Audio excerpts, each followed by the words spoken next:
This week on Government Matters. This is something that has been ongoing for a long time, and they're really focusing in on it now in a very concerted way. Inside the CIA's Directorate for Digital Innovation. Can the spy agency translate big data into useful intelligence? I don't think it's unprecedented for the Commander-in-Chief to veto this bill. President Obama and Congress lock horns on the National Defense Authorization Act. Will acquisition reform get caught in the crosshairs? When you consider that there are 22 components inside the Homeland Security Department, having this level of problems at one doesn't imply a crisis for the entire organization. For DHS, employee engagement just hit a new low. Now Secretary Jay Johnson needs to manage yet another Secret Service probe. Government Matters starts right now. From ABC 7 and News Channel 8, this is Government Matters. To our viewers around the world on the American Forces Network and here in the nation's capital, thanks for joining us. Government is the engine that runs this city. That's why Government Matters. Every week we'll bring you the top headlines in tech, security, and management. I'm your host, Morris Jones. The National Protection and Programs Directorate, or NPPD, is part of the Homeland Security Department. They lead the national effort to protect critical infrastructure against cyber and physical risks. Now DHS wants to shake things up to unify NPPD, enhance operations, and improve acquisition management. But lawmakers say they skipped a step. Diane Cho explains.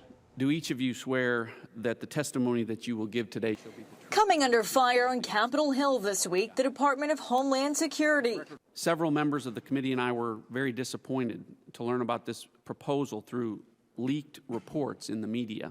Congressman John Ratcliffe, chairman of the House Subcommittee on Cybersecurity, says he's concerned about an information disconnect, adding that the agency should have briefed lawmakers first if they want to reorganize cybersecurity and infrastructure protection missions. Over the past several weeks, the committee has sent a strong message to DHS leadership, making it clear that transparency with Congress and the American people is not a choice. On Tuesday, the House passed a bill that prevents the agency from a reorganization of the National Protection and Programs Directorate without congressional review and approval. I'm really disappointed that we had to get here the way we got here. And I think it's just a lack of communication. What I hope it's not is the dismissing our role and our task and our authority and responsibility to make sure that the people of this country are protected and government is running as efficient and as smooth as possible. The Undersecretary for NPPD says it has been their intent to work collaboratively with lawmakers in the process, admitting it's been a difficult one trying to make sure those involved were informed at appropriate times. Unfortunately, in trying to be transparent with my workforce and inclusive, make sure that they are providing essential input, we've increased the number of people who have this information and who have the potential to go and talk to the press. Congressman Ratcliffe says the committee sent a bipartisan letter to DHS Secretary Jay Johnson last month expressing disappointment in the process. Just so we're clear, do you agree with me that DHS can't move forward on at least certain elements of this reorganization without congressional authorization under the Homeland Security Act? Absolutely. Okay. And your conversations with Secretary Johnson are that he's clear on that as well? Absolutely. Okay. For Government Matters, I'm Diane Cho. Let's take a look now at some names making news this week. Majority Leader Kevin McCarthy has placed himself out of the running to succeed John Boehner as Speaker of the House. The surprise decision came Thursday after a closed-door meeting with the Republican caucus. Education Secretary Arne Duncan plans to step down in December and return to Chicago to be with his family. Duncan took office at the start of President Obama's first term. Obama selected Deputy Secretary John B. King Jr. as Duncan's successor. For nearly 3 decades, Carol Bonacero served as president of the Senior Executives Association. She took the post after 25 years in government. On November 4th, Bonacero will retire. In a news release, she said, quote, "It is time I smell the roses." In Tech Matters, the Directorate for Digital Innovation. For the first time in more than 50 years, the CIA will create a new office. The goal? Translate big data into useful intelligence. For more, I'm joined by Patrick Tucker, technology editor for Defense One. Patrick, you met with Deputy Director Andrew Hallman at CIA headquarters in Langley, Virginia. He leads the Directorate for Digital Innovation. Tell us about it. Well, the new directorate has three goals, broadly speaking. One, to help agents and analysts better develop their cyber and technological skills. Number two, to make the data that the CIA collects more governable. That basically means more manageable. That helps the CIA take that data and better answer questions from Congress and the public, and also organize it within the CIA broadly. And three, to take the large amounts of digital information that the CIA is able to collect and transform it into anticipatory intelligence so that they can get a better sense of geopolitical changes before they become relevant or before they become emergencies. Now, what kind of data does the CIA collect?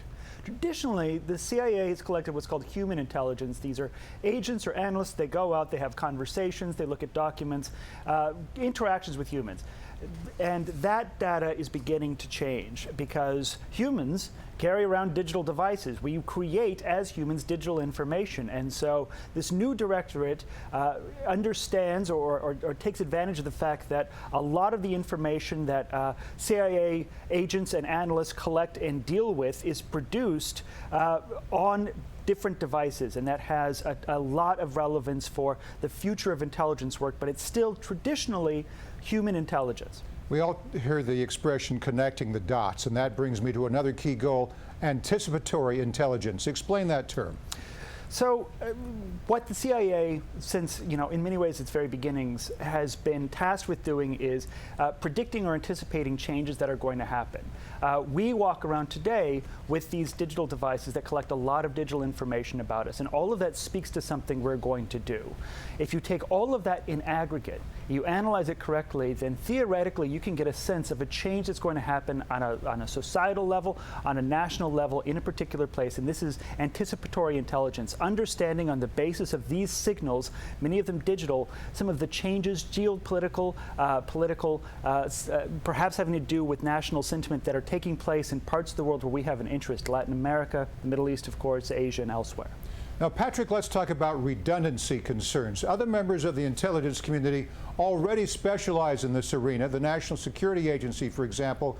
Why is this new directorate necessary? Right. The National Security Agency traditionally deals with what's called signals intelligence, as opposed to human intelligence, but the two are merging. Humans create signals intelligence, and so at the same time they do still have very distinct functions that are overlapping a little bit. And what this agency is going to do is perhaps help the NSA target some of its signals intelligence collection in a more narrow way, in a more focused way on very particular people. That's very important because as we all know, bulk metadata collection, a capability that the NSA helped to develop, is no longer something that they can do.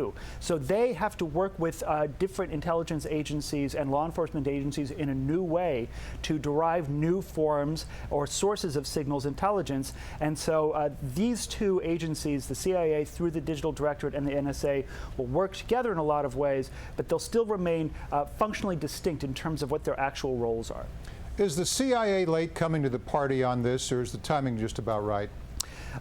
Well, if you talk to different people within CIA, even Brennan has said that in many ways what this directorate is doing is taking advantage or codifying what many analysts and agents already do. They already have to come up with digital solutions to intelligence gathering problems. They're already engaged in hacking. They have to be. They already have to worry about their cover or their legend getting blown because some piece of information about them shows up in open source intelligence collection. So they really are already in this, as it were. They're kind of building the plane as they're flying it. So they're not really late to the party, but this is something that has been ongoing for a long time, and they're really focusing in on it now in a very concerted way. Good point. Patrick Tucker, technology editor for Defense One. Thanks, Patrick. We'll turn from tech to security straight ahead on Government Matters. The House and Senate Armed Services Committees have big plans for acquisition reform with the Department of Defense. But President Obama and Congress don't see eye to eye on this year's authorization bill. What's in store? Our industry pro weighs in next.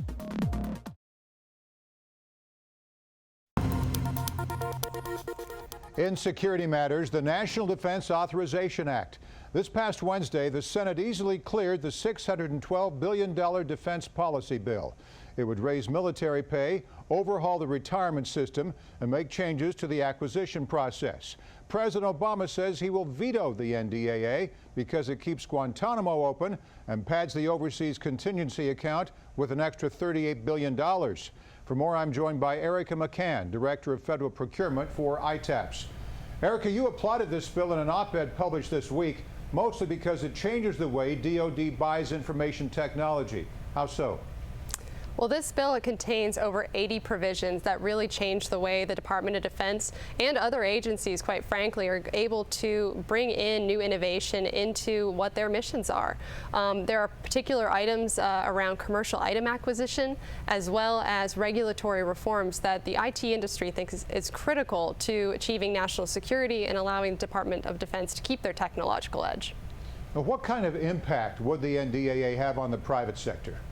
Well, I think for the companies that do business with the government, many of them also have other clients and other customers that are more commercial in nature. Some of them only spend maybe 3 or 5% of their business area focused on the public sector market.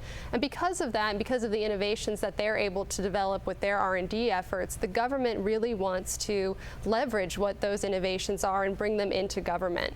So these provisions in this bill are so critical for the government to be able to bring in those technologies and those commercial items and include them as parts and pieces of much more larger programs at the department, so that they're able to really feel the full effect of what the innovations are in the private sector.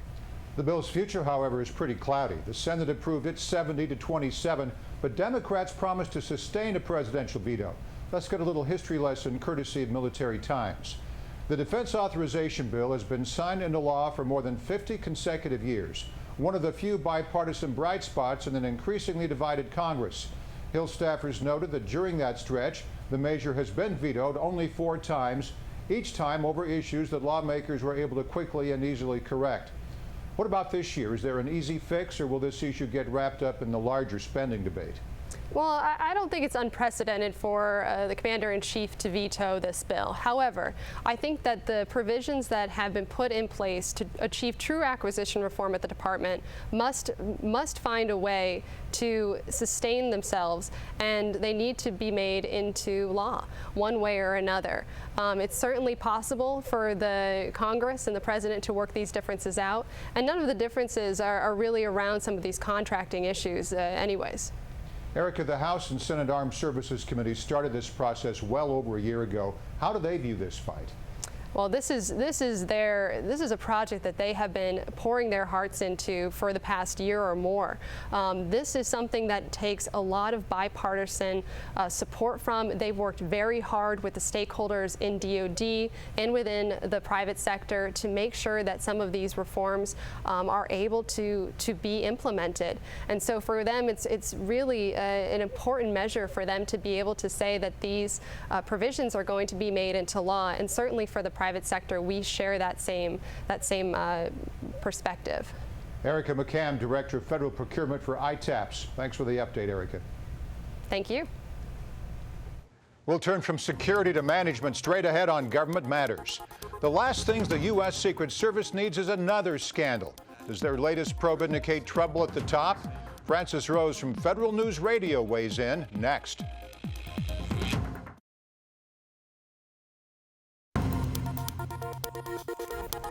In Management Matters, the ripple effect of a Secret Service probe. This week, the Inspector General for Homeland Security, John Roth, reopened an investigation. He wants to know more about the efforts to discredit Congressman Jason Chaffetz. It's a complicated case at a sensitive time for the agency. For more, I'm joined by Francis Rose, host of In Depth with Francis Rose, weekday mornings from 8 to 10 on Federal News Radio 1500 AM in Washington, D.C. Francis, why did Roth reopen this probe? What happened? Well, what happened essentially was the leader of the Secret Service, when he conducted the investigation, initially said, I didn't know anything about what was going on with the leakage of the information about Jason Chaffetz, the chairman of the House Oversight and Government Reform Committee, until a period of time after it had happened. April 1st of this year was when he claimed he knew about it. Later, he changed his recollection, is the term that the Secret Service used, to say that he had heard rumors about Mr. Chaffetz's job application to the Secret Service in 2003 being leaked to the media on March 25th. And so when the Inspector General, Mr. Roth, at DHS heard about this, he said, I want to know more. I want to open this investigation again, Morris. You know, this story is like an onion. We can peel back layer after layer. Now, let's start with the House leadership race. Chaffetz is running. How does the investigation affect his chances? It probably doesn't affect him very much, Morris. It probably makes him a more sympathetic person among the Republican conservatives. Beyond that, it's really hard to see any advantage that he gains or any disadvantage that it causes to be seen as the subject of this leak of the Secret Service. Now, Senator Tom Cotton wants the Justice Department to open a criminal investigation into the leak. I'm not going to prejudge the outcome here, but they need to take this with the gravity that it warrants. Armed agents of the executive violated the law to intimidate a congressman from doing his job. If they will do that to the congressman who oversees them with his influence and his megaphone, what might they do to the little guy, the normal American? He's got a point, Francis. Cotton is holding up nominations in response to this scandal. Tell us more. Yeah, he has. There are 3 State Department nominations that Senator Cotton's put a hold on until he either gets the Justice Department to take some action, or until somebody convinces him that other action that somebody else is going to take will suffice to get him to remove those holds. A senator can place a hold on any nomination for any reason at any time. Senator Cotton's obviously incensed enough about what's going on. These State Department nominations don't appear to be pertinent to what's going on in the Secret Service, but they happen to be the next nominations in the pipeline. And quite often, senators are able to use holds very effectively to maybe not get the action that they ask for in the beginning, as Senator Cotton has asked for a Justice Department inquiry about the Secret Service efforts, but quite often those holds are used effectively to get some kind of action or some kind of answers in response to a situation like we have with the Secret Service. Well, I'll tell you what, it gets everybody's attention, doesn't it? All right, the probe does not come at an opportune time for DHS. According to the Federal Employment Viewpoint Survey, DHS was dead last with an employee engagement score of 53%. Furthermore, that score dropped for a 5th straight year. Does Secretary Jay Johnson have a crisis on his hands? Well, if Secretary Johnson, to be fair, has a crisis on his hands with these Federal Employee Viewpoint Survey numbers, then Secretary Napolitano had a crisis on her hands. That's true. And the secretaries before them had crises on their hands because the Department of Homeland Security's never scored well in the Federal Employee Viewpoint Survey. There's a school of thought among human resources officials in the government that maybe DHS, because of the nature of the structure of the agency and because of the nature of some of the missions that it conducts, will never have great engagement and morale scores. It's just too big of an organization doing too many disparate missions, and some of them aren't really fun missions. You know, it's hard to get people excited, I imagine, to become screeners at the airport, things like that inside the Transportation Security Administration. Are these good numbers? No, they're terrible numbers. DHS, though, knows they're terrible numbers, and they've done all kinds of things over the years to try to improve those numbers. The most recent one is hiring an official whose entire job is devoted to increasing engagement and leadership at the agencies and DHS says it's not just to get better numbers, it's to get better outcomes for the American people. On the day that Chaffetz's investigation was reopened, Johnson held a press conference in Washington. Here's an excerpt. For granted. Over the last 2 weeks, the Secret Service was flawlessly successful in orchestrating one of the largest, if not the largest, domestic security operation in the history of this country.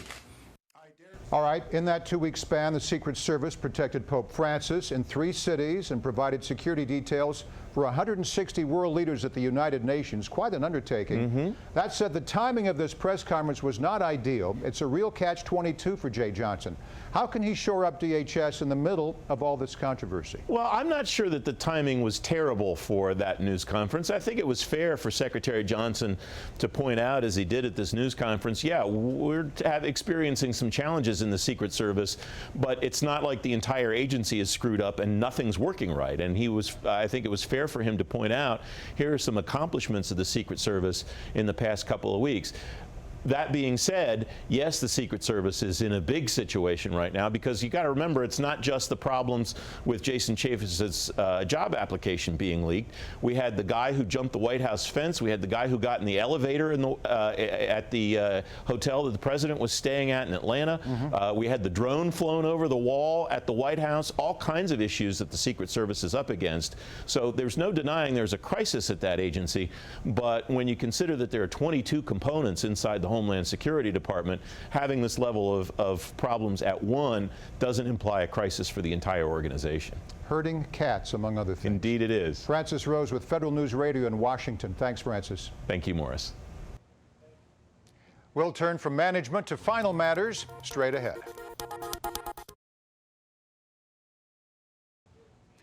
This week, the Partnership for Public Service presented 8 SAMMYs, or Service to America medals, to public servants who improve the lives of Americans and people around the world. This year, recipients hailed from the Federal Transit Administration, Labor Department, Agricultural Research Service, Environmental Protection Agency, U.S. Geological Survey, U.S. Agency for International Development, and the National Institute for Standards and Technology. But the top award went to Dr. Steven Rosenberg, Chief of Surgery at the National Cancer Institute. He spent the past 40 years developing life-saving treatments like immunotherapy. I spoke to Dr. Rosenberg on Capitol Insider this past July. The National Institutes of Health is one of the jewels of the American government. It's an institution devoted to creating tomorrow's medicine, not simply practicing today's medicine. It's a state-of-the-art hospital with magnificent research resources, and from the very first time that I came to the NIH, I realized that this would be an ideal place to try to translate basic science into treatments that can be of benefit to patients in need. Congratulations to all of this year's finalists. And that's the latest from Washington. Thanks for watching. I'm Morris Jones. We know your week is filled with other matters. Save this half hour for us.